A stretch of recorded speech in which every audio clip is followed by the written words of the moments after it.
Hey guys, how's it going? Kripparrian here. So I thought a lot about what I want to do for you guys in terms of summarizing what the good cards are in the upcoming Knights of the Frozen Throne expansion. And I think that rather than re-reviewing all of them now that we have more information from seeing all the cards and knowing how kind of the class archetype will work out, like what classes have more options for powerful combos or powerful decks and all of that, what kind of cards is really high power level that we have to acknowledge will likely be in a lot of decks. And, we can guess a slightly better picture, but I thought instead I'd just give you a list, top 10 most powerful cards, the most relevant meta cards I believe we will see from the upcoming expansion.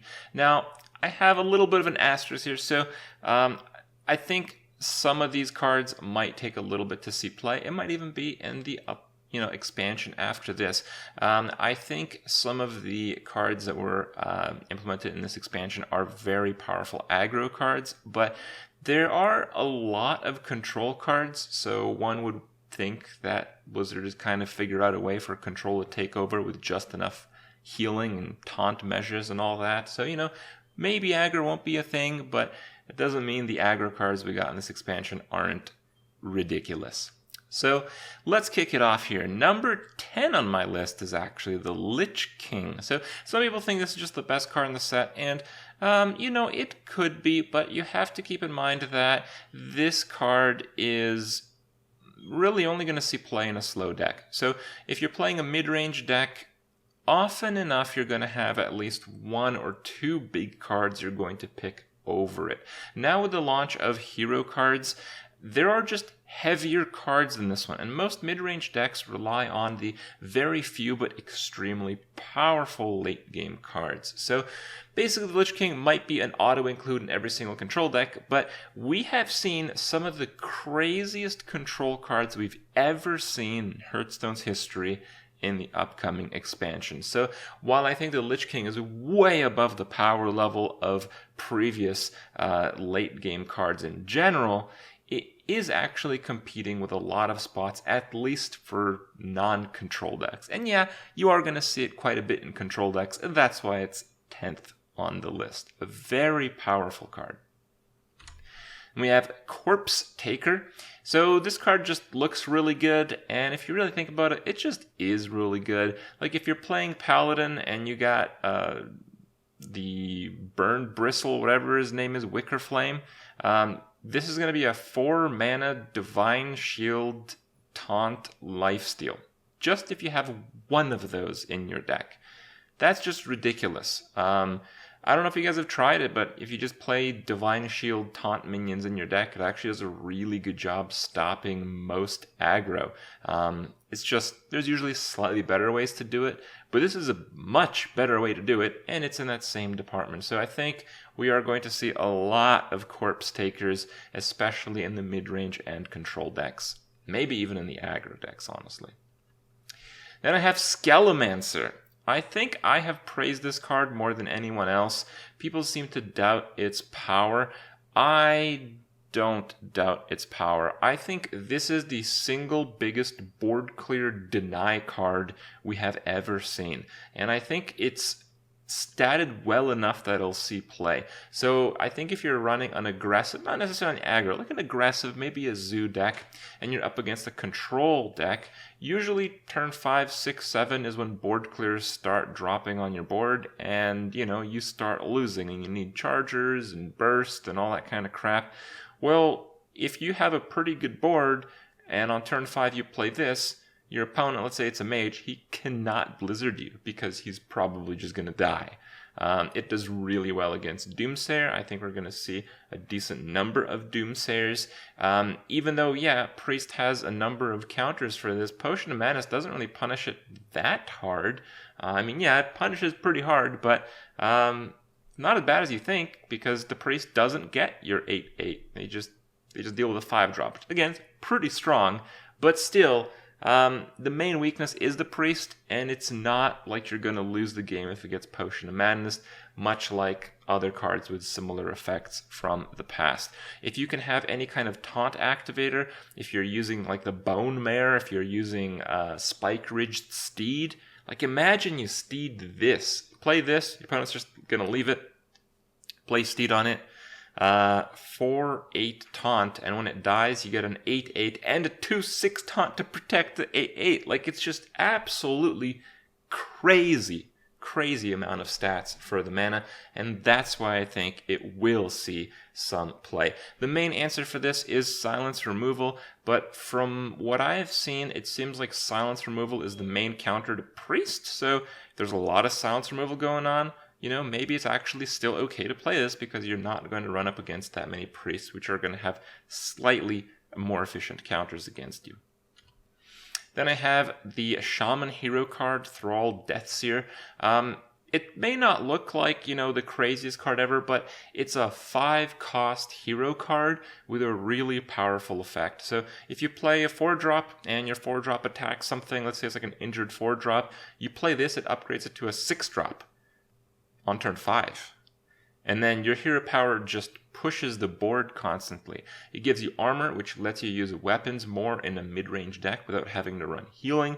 It's just a really, really high power card, and I think it fits into possibly even fairly aggressive Shaman decks, certainly in mid-range, certainly in control. It's just, this card, the only way this card doesn't see play is if Shaman sees no play, and I have to think that won't happen.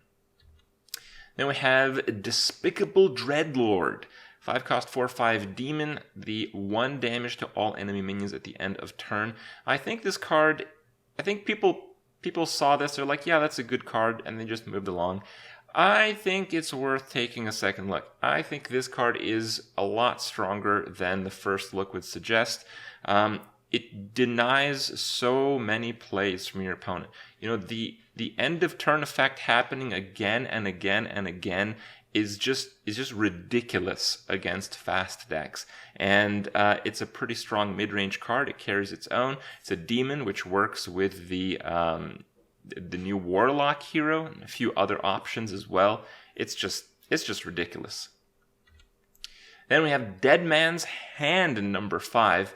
So I've been a backer of this card for a while. I know a lot of people haven't shown it much support, but I think it is the single card that enables Control Warrior once again, and I'm holding firm on that. I think even like the Warrior Hero card, I don't think that's a good Control Warrior card, but we're gonna have at least a few control decks working out, and Control Warrior being able to go infinite. And keep in mind, Jade Druid has a counter now, so, seems like this might be the absolute top dog of control. It's possible, and I think that demands some recognition.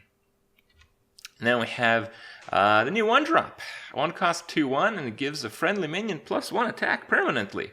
It's kind of like what Abusive Sergeant kind of was in the past. And yeah, Abusive Sergeant's a ridiculous card, so this is a ridiculous card. And, there's some chance aggro and zoo might be completely dead in the upcoming expansion. I highly doubt that. But whenever an aggressive or zoo deck pops up in the meta once again, I have a strong feeling this is going to be part of those lists. Number 3 is the Warlock Hero card. I think this covers what Control Warlock decks were missing all of this time. The hero power that you get deals 3 and heals you for 3. So much single target removal, so much constant healing. It's exactly what Control Warlocks were missing.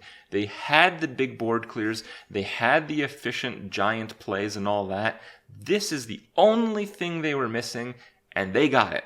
So I have a really strong feeling that Warlock's going to do very well, and I think this card is going to take them pretty far. Number 2 is Defile.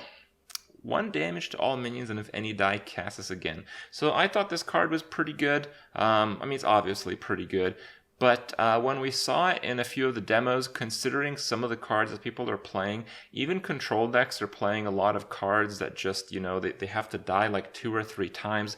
Defile is just ridiculous at removing them, and it's better, I feel, than most other removal options, and even Warlocks previously had. So that's saying a lot. Warlocks had amazing early to mid-game board clears, and this is better than the past. So I think Control Warlock's going to be a thing, but we'll see. Number 1, you ready for it? It's a 1-drop. Yep, Righteous Protector. This card is just obviously bonkers. I talked about it. I think it's the card that annoyed me the most because it's clearly a card that's way above its power level in the 1-drop slot. So I think this card is going to see play in every single aggro pally as long as it's in the standard. It's going to see play in every single mid-range pally, in every single buff pally, in every single control pally even. It's possible, right? Like, it's so insane. Even if you're playing like a combo-oriented paladin deck, dropping this and then using whatever 2-turn setup combo that you might need might actually get it to work for a 1-cost card that's also insane against every other deck because you can play it on turn 1. This card is just crazy. There's really not much to say about it.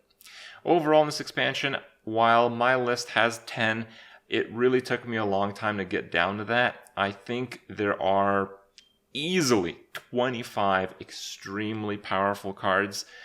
Certainly some not on this list. And I think more than any other expansion, I've mentioned it before, there are an unbelievably high number of high potential cards.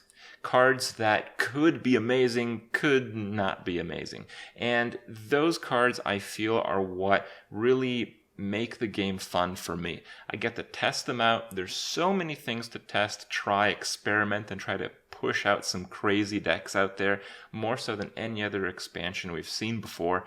And that's pretty exciting. I think the game might stay fresh for more than the typical 2 to 3 week period. I think we might get more than a month out of this expansion, and I can't wait to try it out.